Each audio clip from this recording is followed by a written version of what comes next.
No one wants to admit I can't control what I'm eating. I eat and I eat and I eat until I'm sick, and then I eat some more. I can't stop. I came to realize that I was killing myself. It wasn't as though I had a conscious thought in my mind, I want to die.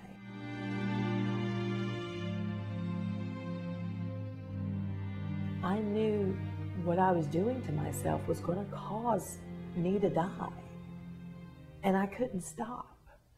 And that's terrifying.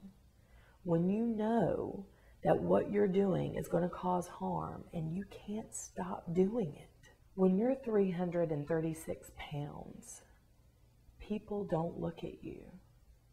They look past you. They don't make eye contact. It's too painful. It's too uncomfortable. So your very presence makes them wary.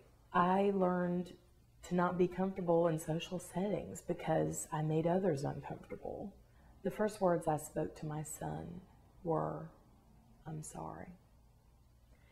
Eli was born 3 weeks early and he weighed 12.5 pounds. He was born too early and his heart hadn't formed all the way. So he was born with a hole in his heart. He had trouble breathing, and as soon as they took him out, they whisked him away to the neonatal intensive care unit.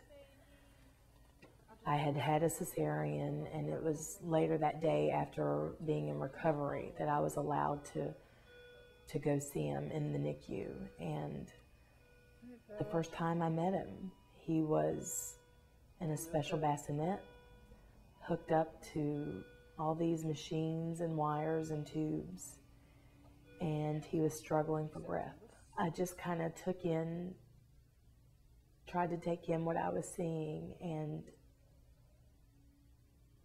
all I could say was, "I'm sorry. I did this to you. I'm sorry." I was unable to get my gestational diabetes under control, and all the extra sugar that my body couldn't handle went to my unborn child. And when he was born, he struggled to breathe, and he had too much sugar in his blood, and he had to stay at the hospital an extra few days, and it was all my fault. There was no one to blame but me. I believed what society is always telling us. You'll lose weight when you're ready. When you really get serious about it, when you really want it, you'll do it. Well, I really wanted it. I had been around 300 pounds for about 15 years.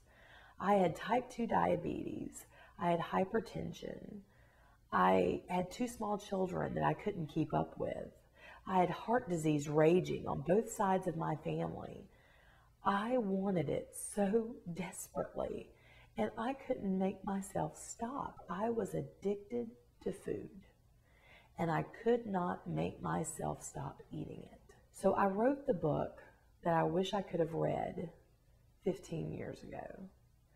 I wish someone would have told me then that, you know what, sometimes you need help. Sometimes the doctor's not going to have the answer. You need to go find another doctor. Sometimes a diet plan is not going to work. You need to go see a nutritionist. You need someone licensed. You need an inpatient program. You need weight loss surgery. Whatever it takes, you need to take your health into your own hands and be vigilant about finding the answer that helps you, because you're not crazy. You have an addiction, you have a problem, and you need to keep looking for the help until you can find it. I broke toilet seats.